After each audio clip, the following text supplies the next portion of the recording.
faire ce métier-là, il faut aimer les animaux.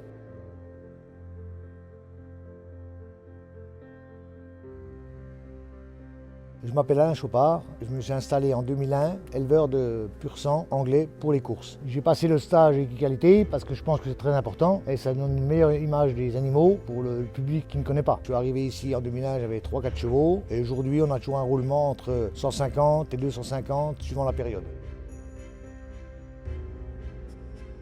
Le bien-être animal, pour moi, c'est très important. Par exemple, des grands box, ici, c'est des box qui font 6 par 7. Les stabulations, elles font 21 par 12. Quand j'ai commencé, j'avais pas ce bâtiment-là, j'ai commencé avec des box standards et je me suis aperçu depuis qu'on a ce bâtiment-là, parce que ça fait 10 ans, qu'il y a une grosse différence, qu'on a beaucoup moins de problèmes. Les box sont plus grands, ils ont de l'espace, ils se voient, on n'a plus de chevaux qui tournent au box ou de tickers.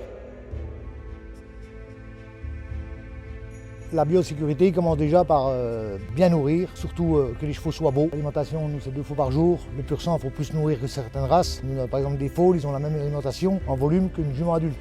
Et un truc qui est très important dans l'alimentation, c'est l'eau. Les abreuvoirs, ils sont à l'entrée du box. Quand on donne la ration, on jette un coup d'œil sur l'abreuvoir. S'il est propre, s'il n'y a pas un problème d'eau ou un crottin dans l'abreuvoir, c'est juste un coup d'œil qui dure 2 secondes. Mais ça évite beaucoup de problèmes. La biosécurité passe aussi par la propreté. Voilà, nous, il y a beaucoup de béton, mais c'est soufflé tous les jours. C'est propre pour éviter les maladies, les transmissions, tout ça. Comme il y a beaucoup de passages et beaucoup de chevaux, les chevaux qui arrivent de l'extérieur, on isole pendant entre 8 et 10 jours. Alors déjà, suivant par rapport à l'état des chevaux. Il y a des chevaux qui peuvent rester un mois isolé. Quand on a un doute, on fait des prélèvements, mais surtout l'état des chevaux. Quand je vois les chevaux pas arriver en état, là on se dit il y a une mauvaise chose qui va encore arriver. Alors on isole, on a les box pour isoler là-bas, on mélange pas. Ça par exemple, c'est deux box qu'on sert vraiment. Quand les chevaux arrivent, qu'on a le moindre doute, ils sont vraiment isolés là, séparés par des box en béton. Des parois en béton, c'est pas des box séparation en bois comme on a ailleurs. Et là ils sont vraiment isolés. Si on a un doute, ils vont rester là, avec leur licol pendu, une fourche à part, et c'est vraiment isolé. Ce bâtiment-là, c'est celui qui est réservé aux chevaux à l'année. Les chevaux extérieurs ne sont pas mélangés avec nos chevaux qui sont à l'année. On a un autre bâtiment qui a 48 box, et là quand on les met là-bas, il y a un box sur 2 en général. Quand ça se remet encore plus, il y a un box l'un côté de l'autre, mais elles sont isolées quand même d'une par rapport à l'autre, à cause des maladies. Un cheval qui est malade, on l'isole, et ces chevaux-là, on les nourrit en dernier. Ils ont un licol, une longe, on prend la fourche, il y a sa fourche devant le box, on change les fourches, on a beaucoup d'avance, mais un cheval qui a un doute, on mélange plus rien. On isole, et tant qu'on n'a pas le résultat des prélèvements, qu'on a un doute sur n'importe quelle maladie, parce qu'il peut y avoir plein de maladies même qu'on ne connaisse pas, parce qu'on apprend tous les jours, et on isole complètement. Quand on fait le box, la fourche est la même, le licol est la même, et la longe est la même. Le matériel, on n'a pas la chance d'être dans une région d'élevage, on n'a pas la chance d'avoir de CUMA, alors tout le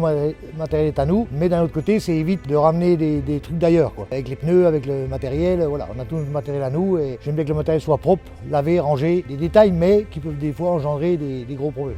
Pour les carissages, on espère les voir pas souvent, il y a longtemps qu'ils ne sont pas venus, mais on a une cloche sur du béton, et la cloche elle est normalement placée là-bas sur le béton, le camion arrive, on n'a pas besoin de venir, il s'avoussait et il se débrouille tout seul. Et quand les carissages est passé, on fout un coup de karcher, il peut y avoir des morts d'accidents, mais il peut y avoir des morts de maladies. On fait toujours attention un peu à tout pour éviter de ramener un germe ou ce qu'on veut à l'élevage. Quand les gens arrivent au haras, il y a l'entrée du haras derrière moi, et il y a un parking pour se garer. Il n'y a pas des voitures dans tous les sens, et comme c'est privé, pas que les gens aillent caresser les chevaux n'importe où, n'importe comment.